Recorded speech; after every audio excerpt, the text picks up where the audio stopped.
This is R K Shukla, ex faculty of Allen as well as Aakash institute.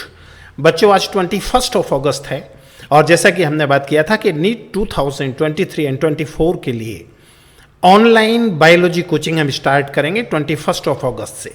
तो आज हम लोग चालू करने जा रहे हैं और जैसा कि मैंने आपको बताया था कि हमारा पूरा प्रिपरेशन एनसीईआरटी बेस होगा, पूरी तरह से हम एनसीईआरटी को फॉलो करेंगे, लेकिन एनसीईआरटी का सीक्वेंस हम फॉलो नहीं करेंगे। जहां तक सवाल चैप्टर के सीक्वेंस का है, तो आपको अच्छी तरह से याद रखना है, हम चैप्टर को उनके इंपॉर्टेंस के हिसाब से लेंगे। जो चैप्टर ज़्यादा इंपॉर्टेंस है उनको हम पहले लेंगे और जो चैप्टर कम इंपॉर्टेंस है, जिनका इंपॉर्टेंस कम है, उनको हम बाद में लेंगे। Got it my point? तो आज सबसे पहले हम बात कर रहे हैं डाइजेस्टिव सिस्टम के बारे में। डाइजेस्टिव सिस्टम में कुल मिलाकर 4-5 चीज़ें हमें पढ़ना है। सबसे पहले इंट्रोडक्शन है, जिसमें डाइजेशन के बारे में हम जानते हैं, डाइजेशन का मीनिंग हम समझने का प्रयास करते हैं। सबसे पहले हम लोग बात करते हैं इंट्रोडक्शन के बारे में, ठीक है। फिर उसके बाद इंट्रोडक्शन के बाद हम लोग बात करते हैं digestive system, which is consist of alimentary canal as well as digestive gland, ठीक है। फिर उसके बाद हम बात करते हैं किसके बारे में? मैकेनिज्म ऑफ डाइजेशन, उसके बाद मैकेनिज्म ऑफ एब्जॉर्प्शन, और उसके बाद disorder associated to digestive system. तो ये पॉइंट कुल मिलाकर हमें पढ़ना है। तो चलिए हम लोग स्टार्ट करते हैं। चलिए हम लोग बात कर रहे हैं डाइजेस्टिव सिस्टम के बारे में, और ये एनसीईआरटी के पेज नंबर 257-260 के बारे में हम लोग डिस्कस कर रहे हैं।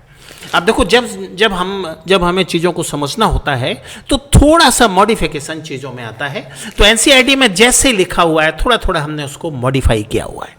Got it my point? So this is R K Shukla at NEET Vinayak YouTube channel. अगर अभी तक आपने मेरे चैनल को सब्सक्राइब नहीं किया है तो सब्सक्राइब करें, शेयर करें और अच्छे अच्छे कमेंट करें। तो आज से नीट 2023-24 का ऑनलाइन कोचिंग हम स्टार्ट करने जा रहे हैं और ये नीट के एग्जामिनेशन तक कंटिन्यू रहेगा। ये याद रखना, नीट 2023 तक कंटिन्यू रहेगा। अभी हम बात कर रहे हैं डाइजेस्टिव सिस्टम में, और आज इसके पहले लेक्चर की हम बात कर रहे हैं जो एनसीईआरटी का पेज नंबर 257 से 260 के बीच में है। इस बात को याद रखना है। अब देखो, एनसीईआरटी में कुल मिलाकर डाइजेस्टिव सिस्टम में कितना पॉइंट है? 16.1, मतलब 11th एनसीईआरटी का ये 16th चैप्टर है। इसमें सबसे पहले इंट्रोडक्शन है, उसके बाद डाइजेस्टिव सिस्टम, उसके बाद डाइजेशन ऑफ फूड, उसके बाद एब्जॉर्प्शन ऑफ डाइजेस्टेड प्रोडक्ट, और उसके बाद डिसऑर्डर ऑफ डाइजेस्टिव सिस्टम।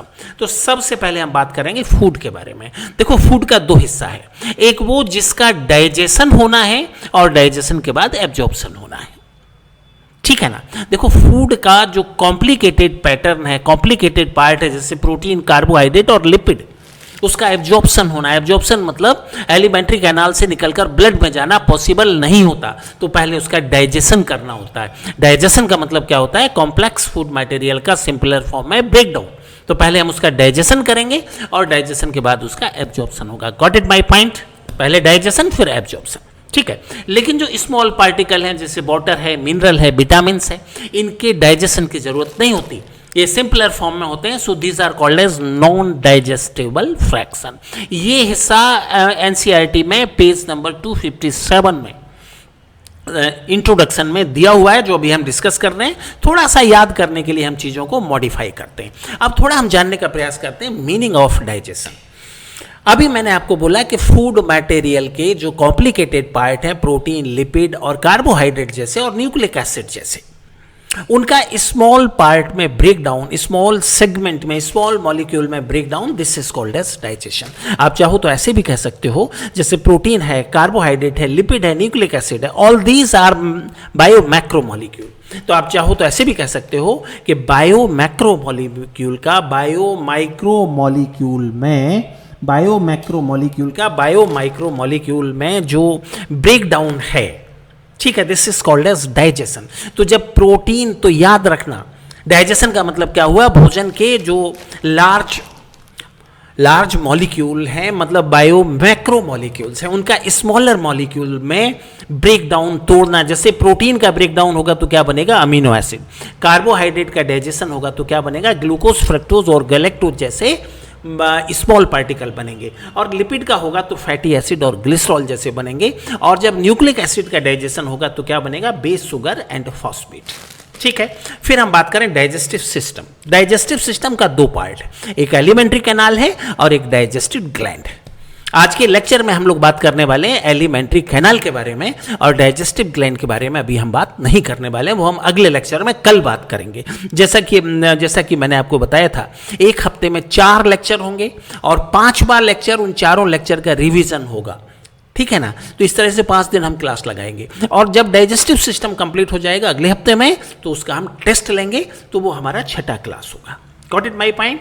तो चलो बात करते हैं। अब एलिमेंट्री कैनाल जो है किससे बना है? Mouth, buccal cavity, pharynx, oesophagus, stomach, small intestine और लार्ज इंटेस्टाइन, कुल मिलाकर इतने पार्ट एलिमेंट्री कैनाल में पाए जाते हैं, ठीक है। अब यहाँ पर हम एलिमेंट्री कैनाल की शुरुआत कर रहे हैं, तो यहाँ पर 3-4 कंटेंट हैं जिसको हमने रिलेट करने का प्रयास किया। देखो ये माउथ का ओपनिंग कहाँ होता है? बक्कल कैविटी में होता है। बक्कल कैविटी के ठीक ऊपर क्या है? Nasal chamber. अब देखो एनसीईआरटी में जैसा लिखा हुआ है उसे समझने के लिए हमें कुछ एडिशनल डायग्राम की जरूरत होगी जो हम बनाने जा रहे हैं। अगर ये डायग्राम हम नहीं समझेंगे तो एनसीईआरटी में जैसा लिखा हुआ है उसे आप समझ नहीं पाओगे। तो देखो बक्कल कैविटी के ऊपर क्या है? नेजल चैम्बर, उसके नीचे क्या है? लैरिंक्स, और इन तीनों के पीछे क्या है? फेरिंक्स। याद रखना, फेरिंक्स डाइजेस्टिव सिस्टम का भी हिस्सा है और रेस्पिरेटरी सिस्टम का हिस्सा है, वो हम आगे पढ़ेंगे। और फेरिंक्स के बाद क्या है? इसोफेगस। तो ये डायग्राम यहां से एलिमेंट्री कैनाल शुरू होता है। तो याद रखना, एलिमेंट्री कैनाल में सबसे पहले माउथ, उसके बाद बक्कल कैविटी के बाद फेरिंक्स, और फेरिंक्स के बाद इसोफेगस। लेकिन बक्कल कैविटी के ऊपर के साइड में क्या है? नेजल चैम्बर, और नीचे के साइड में क्या है? लैरिंक्स, ठीक है। तो अब यहां पर हम जानने का प्रयास कर रहे हैं बक्कल कैविटी के बारे में। देखो बक्कल कैविटी का जो पहला ओपनिंग है ये क्या कहलाता है? माउथ कहलाता है। अब देखो एक बात यहां पे समझ लो, बक्कल कैविटी में माउथ और ये क्या है? ये टीथ है। तो बक्कल कैविटी हमारा 2 हिस्सों से बना हुआ है। बक्कल कैविटी का पहला हिस्सा माउथ और टीथ के बीच में देखो छोटा सा हिस्सा होता है। आप चाहें तो ऐसे कहें कि लिप्स और टीथ के बीच में ये छोटा सा पार्ट बक्कल कैविटी का है। ध्यान से देखो इसे, ये क्या कहलाता है? ये वेस्टिब्यूल कहलाता है। याद रखना, ये क्या कहलाता है? वेस्टिब्यूल कहलाता है। और टीथ के बाद का जो पूरा हिस्सा है, this is called as buccal cavity proper. तो अच्छी तरह से याद रखना है, हमारा जो बक्कल कैविटी जो एलिमेंट्री कैनाल का पहला हिस्सा है वो कितने हिस्सों से बना है? 2 हिस्सों से बना। पहला छोटा सा हिस्सा है जो माउथ और टीथ के बीच में है, ये वेस्टिब्यूल, और टीथ के बाद वाला हिस्सा क्या कहलाता है? Buckle cavity proper. देखो स्टेप बाय स्टेप हम सारी चीज़ों को कवर करेंगे, ठीक है। चलो अब उसके बाद हम बक्कल कैविटी को आगे बढ़ा रहे हैं। तो देखो बक्कल कैविटी का जो रूफ होता है ये क्या कहलाता है? ये पैलेट कहलाता है। क्यों पैलेट कहलाता है? क्योंकि यहाँ पर जो बोन है उसका नाम है पैलेटाइन। तो पैलेटाइन बोन के आधार पर इसका नाम क्या है? इसका नाम है पैलेट। अब ये 2 हिस्सों से बना है। इसका पहला हिस्सा क्या कहलाता है? Hard palate. बक्कल कैविटी की छत का जो आगे वाला हिस्सा है ये क्या कहलाता है? हार्ड पैलेट, और पीछे वाला हिस्सा क्या कहलाता है? Soft palate.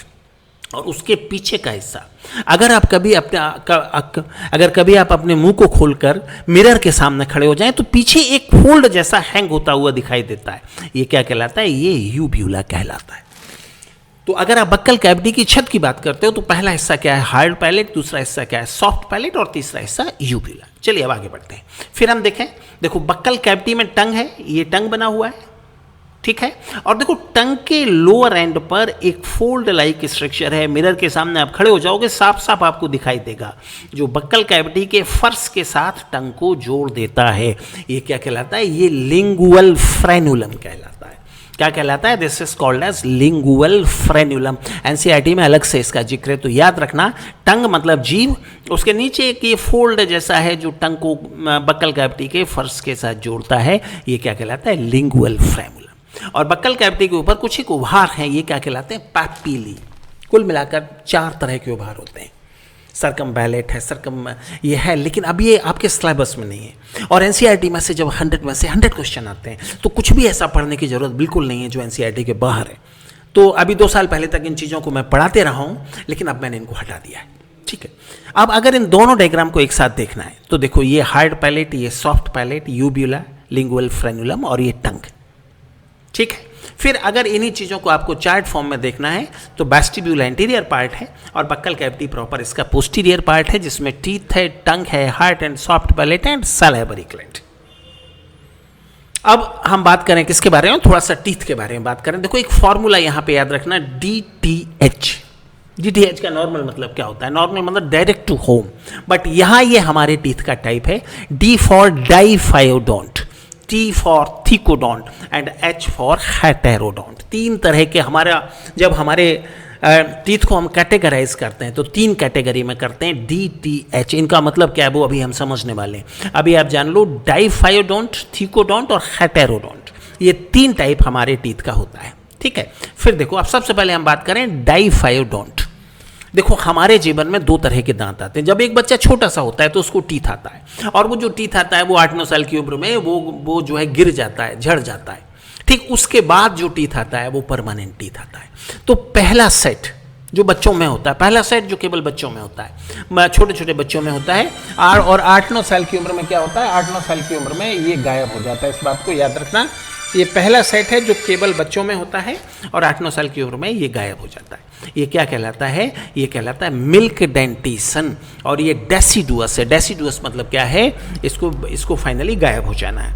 और दूसरा जो 8-9 साल के बाद आता है, लाइफ लॉन्ग बना रहता है, this is called as permanent deciduous. Lifelong से मेरा मतलब बुढ़ापे तक बना रहता है, बुढ़ापे में झड़ने लगता है, वो अलग बात है। ऐसे तो हमारा पूरा शरीर ही क्षयकारी है, उसका क्षय होना है। तो याद रखना, मिल्क डेंटिसन जो क्षयकारी है आता है, थोड़े टाइम बाद खत्म हो जाता है। परमानेंट डेंटिसन जो क्षयकारी नहीं है। अच्छी, परमानेंट डेंटिसन आपको याद रखना है, जो क्षयकारी नहीं है। Got it my point? Permanent dentition क्षयकारी नहीं है, और ये होता है, और उसके बाद ये गायब हो जाता है। ये लाइफ लॉन्ग साथ में रहता है। इस बात को अच्छी तरह से याद रखना, अच्छी तरह से इस बात को दिमाग में सेट करके रखना है। Got it my point? तो यहाँ पर अब यहाँ से हम आगे बढ़ेंगे। फिर उसके बाद अगला जो टर्म आता है थिकोडोंट। जरा थिकोडोंट का मतलब समझ लो। देखो, ये हमारे जबड़ों की हड्डी है। ये देखो, जॉ बोन जबड़ों की हड्डी है, और इसमें ये कई सारे गड्ढे हैं। ये गड्ढे क्या कहलाते हैं? ये गड्ढे कहलाते हैं सॉकेट और थीका। और हमारा जो दांत है वो इन गड्ढों के अंदर, देखो इन गड्ढों के अंदर धंसा हुआ है। इन गड्ढों के अंदर धंसे हुए होने से, थीका के अंदर दांत के धंसे हुए होने से दांत बहुत मजबूत हो जाते हैं, बहुत स्ट्रांग हो जाते हैं। इस बात को याद रखना। ये थीका के अंदर, सॉकेट के अंदर हमारा टीथ है, तो ये बहुत ही ज़्यादा मजबूत हो जाता है। और ऐसा टीथ या तो मैमेलिया में है या फिर क्रोकोडाइलिया में। क्रोकोडाइल के दांत भी बहुत मजबूत होते हैं। बहुत बार अगर क्रोकोडाइल कभी किसी को पकड़ लेता है और क्रोकोडाइल को मार दिया जाता है, उसके बाद भी उसके दांतों को खोलकर उस व्यक्ति का हाथ पैर निकालना बहुत कठिन होता है, ठीक है। तो ऐसा दांत जो है जॉ बोन की हड्डी में धंसा हुआ है, थीका में धंसा हुआ है, वो क्या कहलाता है? थिकोडोंट टीथ। फिर हमारा तीसरा टाइप है हेटेरोडोंट टीथ। हेटेरोडोंट का मतलब क्या होता है? हेटेरोडोंट का मतलब ये होता है अलग अलग तरह के टीथ हमारे बक्कल कैविटी में होते हैं। डिफरेंट टाइप के टीथ होते हैं, 4 तरह के टीथ होते हैं। कौन से? ICPM, I for incisor, C for canine, PM for premolar and M for molar. तो अगर अलग अलग तरह के दांत पाए जाते हैं, अगर आप फ्रॉग की बात करते हो तो फ्रॉग के सारे दांत एक ही जैसे होते हैं। अगर आप फ्रॉग की बात करोगे तो सारे दांत एक ही जैसे होते हैं। लेकिन हमारे केस में ऐसा नहीं होता, हमारे दांत अलग अलग तरह के होते हैं। जो सामने वाले दांत है वो इंसाइजर, फिर जो उसके थोड़ा सा सामने से कोने में जाएंगे कैनाइन, और जो बैक साइड में, जिसको हम आमतौर पे क्या बोलते हैं? दाढ़ बोलते हैं, वो क्या है? प्रीमोलर और मोलर, ठीक है। अब इसका जरा हम डायग्राम देख लें। देखो, इस डायग्राम में यहाँ जो हमने बनाया ये एडल्ट डेंटिसन है, और यहाँ जो हमने बनाया ये बच्चों का डेंटिसन है, ये चाइल्ड डेंटिसन है। देखो, जब भी हम डेंटिसन की बात करते हैं तो किसी भी जबड़े का आधा डेंटिसन ही हम बनाते हैं, क्योंकि दूसरे साइड का जो दांत होता है वो बिल्कुल लेफ्ट और राइट साइड के दोनों साइड के दांत बिल्कुल एक जैसे होते हैं। तो यहाँ पर हमने कंपैरिजन किया है बच्चे के दांतों में और बड़ों के दांतों में, दोनों को हमने कंपेयर करने का प्रयास किया है, ठीक है।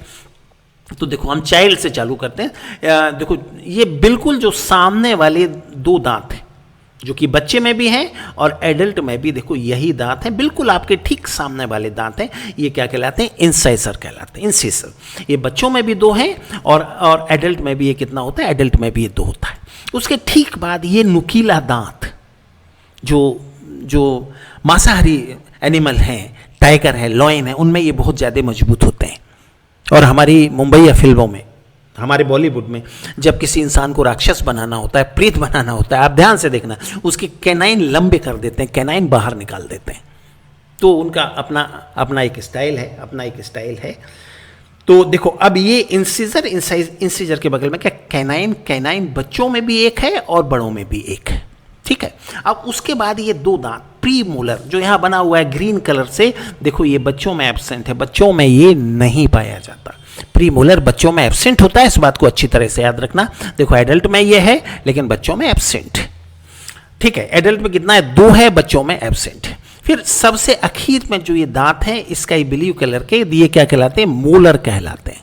क्या कहलाते हैं, ये मोलर कहलाते हैं। देखो ये एडल्ट में कितने हैं, 3 हैं, लेकिन अगर आप बच्चों में बात करोगे तो 2 ही दांत हैं, ये याद रखना।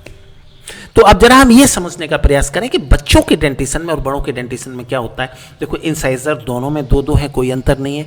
कैनाइन दोनों में 1 है, कोई अंतर नहीं है। लेकिन प्री मोलर देखो एडल्ट में है, बच्चों में एब्सेंट। और मोलर जो है ये एडल्ट में 3 है और बच्चों में क्या है, बच्चों में 2 ही है। तो ये अंतर कुल मिलाकर हो जाते हैं। तो अगर हम बच्चों का डेंटल फॉर्मूला बनाएं तो देखो इंसाइजर कितना हो जाएगा, 2 हो जाएगा। तो यहाँ डेंटल फॉर्मूला में हम क्या करते हैं, सिंपली इंसाइजर से चालू करके और मोलर तक जो दांतों की संख्या है वो लिखते जाते हैं। तो ये इंसाइजर कितना हो जाएगा, 2 हो जाएगा। एडल्ट में भी ये 2 हो जाएगा। कैनाइन दोनों में 1-1 हो जाएगा, तो 2-1-2-1। और अगर हम बात करें प्री मोलर तो देखो बच्चों में ये एब्सेंट है, तो ये 2-1 के बाद हम क्या लिखेंगे, 0 लिख देंगे। एडल्ट में हमने क्या लिखा है, 2-1-2। और जो चौथा दांत है, अगर मैं मोलर की बात करूं तो बच्चों में ये 2 है, ठीक है। तो हम इसको लिख देंगे 2-1-0-2 और एडल्ट में हम लिख देंगे 2-1-2-3 2-1-2-3।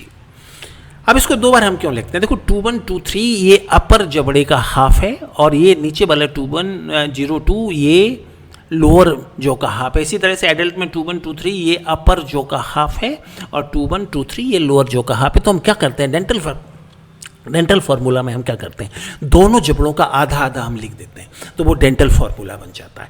तो चाइल्ड डेंटिशन क्या है, 2-1-0-2 2-1-0-2। एडल्ट डेंटिशन क्या है, 2-1-2-3 2-1-2-3। Got it my point. फिर उसके बाद अब यहाँ पर कुछ और बातें हैं जो हमें याद रखना है।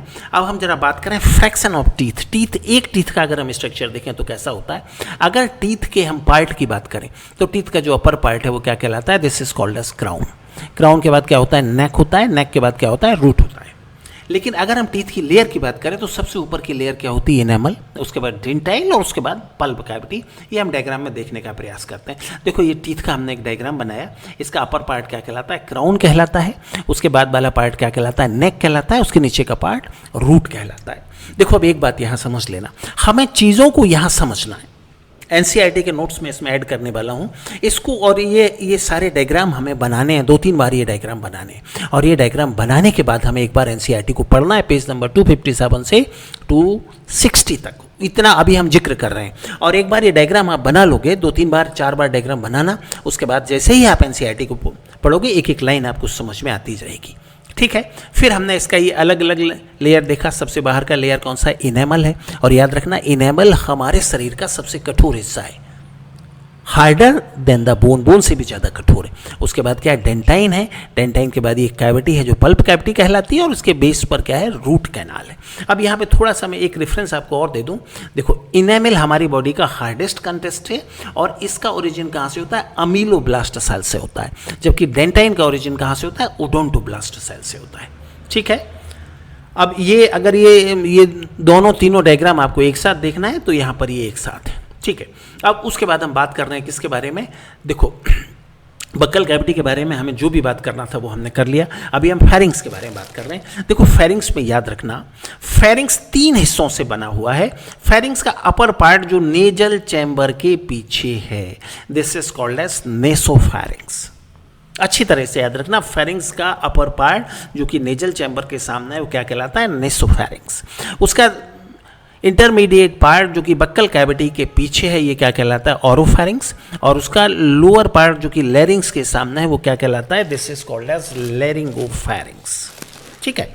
तो देखो फूड मटेरियल की बात करेंगे तो फूड मटेरियल यहाँ माउथ में जाएगा, फिर बक्कल कैविटी में जाएगा, फिर फेरिंग्स में जाएगा, फिर इसोफेगस में चला जाएगा। लेकिन अगर एयर की बात करोगे तो एयर नेजल चैम्बर से अंदर आएगी, फेरिंग्स में आएगी और उसके बाद लैरिंग्स में चली जाएगी। तो याद रखना pharynx is a common passage for digestion as well as respiratory system. Pharynx दोनों का कॉमन पैसेज है, ये एयर को भी पास करता है और फूड मटेरियल को भी पास करता है। फिर अब ये दूसरा डायग्राम देखो, यहाँ देखो फेरिंग्स। देखो फेरिंग्स की लेरिंग्स में ओपनिंग ग्लॉटिस कहलाती है। बहुत बार इस पर क्वेश्चन आता है, बच्चे कंफ्यूज रहते हैं। ग्लॉटिस के ऊपर एक ढक्कन भी होता है कार्टिलेज से बना हुआ, जो क्या कहलाता है, एपिग्लॉटिस कहलाता है। जबकि फेरिंग्स की इसोफेगस में ओपनिंग क्या कहलाती है, ये गलेट कहलाती है। इस बात को अच्छी तरह से याद रखना। फेरिंग्स की लेरिंग्स में ओपनिंग क्या कहलाती है, ग्लॉटिस, और फेरिंग्स की इसोफेगस में ओपनिंग क्या कहलाती है, गलेट कहलाती है। ठीक है, फिर यहाँ पर यही सारी बातें हमने एक साथ दिखाई हैं, ये ग्लॉटिस, ये गलेट, वही सेम डायग्राम। ठीक है, और अगर इन सारी चीज़ों को आप एक ही डायग्राम में देखना चाहते हो तो इस डायग्राम में देख सकते हो। नेजल चैम्बर, बक्कल कैविटी, लैरिंग्स, ये फेरिंग्स, नेजोफेरिंग्स, ऑरोफेरिंग्स, ये लैरिंगोफेरिंग्स, ये गलेट, ये ग्लॉटिस और ये एपिग्लॉटिस। ठीक है, अब थोड़ा सा हम बात कर लें किसके बारे में, इसोफेगस के बारे में बात कर लें। देखो इसोफेगस नेक से निकलकर थोरेसिक कैविटी में जाता है, फिर थोरेसिक कैविटी में डायफ्राम को पार करता हुआ एब्डोमिनल कैविटी में जाता है। इसोफेगस की शुरुआत कहाँ से होती है, नेक से होती है, फिर थोरेक्स में जाता है, फिर एब्डोमिनल कैविटी में जाता है। तो यहाँ हमने ये सब बनाया हुआ है। तो देखो हमारी बॉडी कैविटी का दो हिस्सा है, ऊपरी हिस्सा क्या कहलाता है, थोरेक्स, नीचे वाला एब्डोमिनल कैविटी, और दूसरा हिस्सा क्या कहलाता है, और दोनों के बीच का जो सेप्टम है वो डायफ्राम। याद रखना हमारा इसोफेगस यहाँ से चालू होगा, डायफ्राम को क्रैक करेगा और एब्डोमिनल कैविटी में जाएगा। ठीक है, फिर यहाँ पर हम थोड़ा सा एक कंबाइंड डायग्राम देखें इसोफेगस और स्टमक का। देखो ये इसोफेगस और फेरिंग्स के बीच का कनेक्शन क्या कहलाता है, गलेट। और इसोफेगस और स्टमक के जंक्शन पर क्या होता है, इसोफेजियल गैस्ट्रिक स्फिंक्टर। और स्टमक और ड्यूडेनम के जंक्शन पर क्या होता है, पाइलोरिक स्फिंक्टर। ठीक है, ये हमने यहाँ पे कॉमन स्ट्रक्चर बनाया इसोफेगस, स्टमक और ड्यूडेनम का। अब जरा इसमें एनसीईआरटी का एक जिक्र है वो हम समझ लें। देखो ये नेक के बाद ये क्या है, थोरेक्स, फिर ये डायफ्राम, फिर एब्डोमिनल कैविटी। अब देखो ये है गलेट, मतलब इसोफेगस स्टार्ट हो गया, तो इसोफेगस नेक से स्टार्ट होगा, थोरेक्स में जाएगा, डायफ्राम में छेद करेगा और उसके बाद एब्डोमिनल कैविटी में किस में जाकर खुल जाएगा, स्टमक में जाकर खुल जाएगा। एनसीईआरटी ने बहुत जिक्र इसका किया है, इसलिए मुझे ये डायग्राम बनाना पड़ा है। ठीक है, चलो अब उसके बाद हम बात कर लें स्टमक की। देखो स्टमक का 4 हिस्सा है। स्टमक का वो हिस्सा जिसमें इसोफेगस आकर खुलता है, ये क्या कहलाता है, कार्डियक स्टमक। अब एक बात यहाँ पे याद रखना, अगर मैं इसोफेगस की ओपनिंग यहाँ बना दूँ, इस जगह बना दूँ, तो ये कार्डियक स्टमक हो जाएगा। इस बात को याद रखना, जरूरी नहीं कि ये ऊपर वाले को ही आप बनाएं कार्डियक स्टमक। कार्डियक स्टमक की डेफिनेशन कहाँ है, क्या है, जहाँ इसोफेगस खुलता है वो कार्डियक स्फिंक्टर, उसके पास का छोटा सा हिस्सा क्या कहलाता है, फंडस। उसके बाद जो बड़ा पार्ट है स्टमक का, सबसे बड़ा पार्ट है, ये क्या कहलाता है, बॉडी। और छोटा सा पार्ट जो ड्यूडेनम से जुड़ता है वो कहलाता है पाइलोरिक स्टमक। अब जरा यहाँ ये कोमा लिखा हुआ है। देखो स्टमक में 4 तरह की सेल होती हैं, चीफ सेल, ऑप्टिक सेल, म्यूकस सेल और आर्जेंटिफेरस सेल। तो ये चारों तरह की सेल फंडस में होती हैं और बॉडी में होती हैं। बाकी 2 हिस्सों में केवल म्यूकस सेल होती है, मतलब कार्डियक स्टमक और पाइलोरिक स्टमक में केवल म्यूकस सेल होती है। बाकी ये चीफ सेल, ऑक्जेंटिक सेल और आर्जेंटिफेरस सेल नहीं पाई जाती। अब यहाँ पे थोड़ा सा हम गैस्ट्रिक ग्लैंड का सेल देख लें, हालांकि ये इसका हिस्सा नहीं है, ये आगे का हिस्सा है, बट यहाँ इसे हम कंप्लीट कर लेते हैं। देखो एक फॉर्मूला याद रखना, कोमा, सी फॉर चीफ और पैप्टिक सेल और प्रिंसिपल सेल। ये चारों तरह की सेल स्टमक के फंडस और बॉडी वाले भाग में पाई जाती। ओ फॉर ऑक्जेंटिक और parietal cell, M for mucous cell and E for argentiferous cell. ये चारों सेल कोमा याद रखना कहाँ पाई जाती है, गैस्ट्रिक ग्लैंड में पाई जाती है। ठीक है, फिर जरा इनका फंक्शन देख लो। चीफ और पैप्टिक सेल क्या करता है, secretion of enzyme pepsin. Pepsin जैसे एंजाइम का सीक्रेशन करता है, पैप्सिन, लाइपेज और रेनिन को भी एंजाइम माना जाता है, हालांकि है नहीं। ये तीनों का सीक्रेशन कौन करता है, चीफ और पैप्टिक सेल। ऑक्जेंटिक और पैराइटल सेल क्या करता है, HCl का सीक्रेशन करता है और इंट्रिंसिक फैक्टर ऑफ कैसेल का सीक्रेशन करता है। सबका डिटेल हम आगे पढ़ेंगे। म्यूकस सेल किसका सीक्रेशन करता है, म्यूकस का। और आर्जेंटिफेरस सेल किसका सीक्रेशन करता है, हार्मोन गैस्ट्रिन का। ठीक है, अब यहाँ से हम आगे बढ़ते हैं। ये स्टमक कैसा है, जे शेप है। देखो स्टमक, अब यहाँ पर इस डायग्राम में हम किसको देखने जा रहे हैं, हम स्मॉल इंटेस्टाइन को देखने जा रहे हैं। स्मॉल इंटेस्टाइन का 3 हिस्सा होता है। पहला हिस्सा क्या है, ड्यूडेनम, दूसरा है जेजुनम और तीसरा इलियम। इंटेस्टाइन कहाँ से चालू होती है, जे शेप स्टमक से शुरू होती है और ख़त्म कहाँ हो जाती है, सीकम पर ख़त्म हो जाती है। याद रखना, स्मॉल इंटेस्टाइन का जो ओरिजिन है वो कहाँ से, जे शेप स्टमक से है और टर्मिनेशन कहाँ है, ये सीकम से। और सीकम से एक छोटा सा ब्लाइंड सेक निकलता है जिसका नाम है बर्मीफॉर्म अपेंडिक्स। ठीक है, अब स्मॉल इंटेस्टाइन का 3 हिस्सा है। देखो ये पहला हिस्सा है जो कि सी शेप है, एनसीईआरटी की लाइन है, ये क्या कहलाता है, ड्यूडेनम। फिर ये दूसरा हिस्सा है जो थोड़ा सा क्वाइल्ड है, ये क्या कहलाता है, जेजुनम। ठीक है, और तीसरा हिस्सा जो बहुत ज़्यादा क्वाइल्ड है, ये क्या कहलाता है, ये कहलाता है इलियम। तो याद रखना, स्मॉल इंटेस्टाइन का 3 हिस्सा हुआ, C shape duodenum, coiled jejunum and highly coiled ileum. ठीक है, फिर यहाँ पर हम थोड़ा सा बात कर लें इंटेस्टाइनल ग्लैंड, इंटेस्टाइन की दीवार में होती है, उसमें कौन कौन सा सेल है। एक फॉर्मूला याद रखना, बाप इन जुआ। स्टमक ग्लैंड में, गैस्ट्रिक ग्लैंड में हमने कहा था कोमा, यहाँ हम कह रहे हैं बाप इन जुआ। B for Brunner's gland, P for Paneth cell, Z for zymogen और peptide cell, U for undifferentiated cell and A for argentiferous cell. थोड़ा इनका काम भी देख लो। ब्रूनर्स ग्लैंड क्या करता है, म्यूकस का सीक्रेशन करता है। पैनेथ सेल क्या करता है, secretion of lysozyme and defensin. Defensin. Zymogen cell क्या करता है, एंजाइम का सीक्रेशन करता है। Undifferentiated cell replacement of cell, और आर्जेंटिफेरस सेल बहुत सारे हार्मोन का सीक्रेशन करता है। अब उसके बाद हम बात कर लें लार्ज इंटेस्टाइन के बारे में। देखो लार्ज इंटेस्टाइन का कितना हिस्सा है। सबसे पहला हिस्सा इसका कहलाता है सीकम, जिसमें बर्मीफॉर्म अपेंडिक्स भी है, और ये स्टमक, स्मॉल इंटेस्टाइन और लार्ज इंटेस्टाइन का जंक्शन है। उसके बाद कोलोन रहेगा। कोलोन के 4 हिस्सा, ascending colon, transverse colon, descending colon और सिग्मोइड कोलोन। उसके बाद रेक्टम, रेक्टम के बाद एनल कैनाल और एनल कैनाल के बाद एनस रहेगा। कुल मिलाकर इतने पार्ट हमें इसमें पढ़ना है। गॉट इट माय भाई? चलो अब उसके बाद लार्ज इंटेस्टाइन का ये हम डायग्राम देख लेते हैं। देखो ये सीकम और ये बर्मीफॉर्म अपेंडिक्स, ये असेंडिंग कोलोन जो कि ऊपर के साइड में जा रहा है, ये ट्रांसवर्स कोलोन और ये डिसेंडिंग कोलोन, और उसके बाद क्या हो जाएगा, सिग्मोइड कोलोन। सिग्मोइड कोलोन के बाद क्या रहेगा, रेक्टम। रेक्टम के बाद एक कैनाल है, एनल कैनाल, और एनल कैनाल कहाँ टर्मिनेट होता है, एनस में टर्मिनेट होता है। इसमें से याद रखना, anal canal is found only in human being. ठीक है, अब अगर ये तमाम सारा स्ट्रक्चर आपको एक साथ देखना है तो इस डायग्राम में आप देख सकते हो mouth, buccal cavity, pharynx, oesophagus, stomach, duodenum, jejunum, ileum, फिर उसके बाद ये हो गया सीकम, उसके बाद बर्मीफॉर्म अपेंडिक्स, उसके बाद असेंडिंग कोलोन, ये ट्रांसवर्स कोलोन, ये descending colon, sigmoid colon, rectum, anal canal and anus. इसी तरह से अगर चार्ट फॉर्म में आप देखना चाहो तो बक्कल कैविटी में हमें क्या क्या पढ़ना है, माउथ पढ़ना है, vestibule, buckle cavity proper. Pharynx का 3 हिस्सा है, नेसोफेरिंग्स, ऑरोफेरिंग्स, लैरिंगोफेरिंग्स। इसोफेगस का कोई हिस्सा नहीं।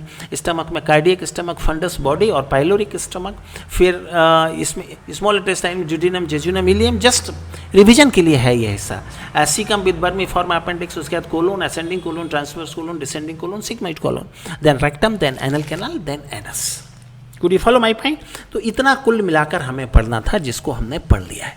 सो this is R K Shukla at NEET Vinayak YouTube channel. कल के क्लास में हम बात करेंगे इसका अगले हिस्से का हम बात करेंगे, इसको हम आगे बढ़ाएंगे। ठीक है, देखो अब आपको क्या करना है, इसमें जितने डायग्राम है ये तमाम सारा मैटर आपको शेयर किया जाएगा, ये आपको सब्सक्रिप्शन में मिल जाएगा। उसके बाद उसके अलावा नीट विनायक यूट्यूब चैनल के अलावा हमारा टेलीग्राम पर भी हमारा वो है, अकाउंट है। तो ये सारे के सारे जो नोट्स हैं ये टेलीग्राम पर अवेलेबल रहेंगे। तो टेलीग्राम को भी आपको सब्सक्राइब करना है नीट विनायक के नाम से। Got it my point? तो कल हम आगे बढ़ेंगे, और जैसा कि मैंने आपको बताया अभी 4 दिन क्लास रहेगा, हफ्ते में 1 दिन ऑनलाइन डाउट रहेगा। ऑनलाइन डाउट जूम पर रहेगा, ये याद रखना। ऑनलाइन डाउट कहाँ रहेगा, जूम पर रहेगा। ठीक है, सो this is R K Shukla at NEET Vinayak YouTube channel.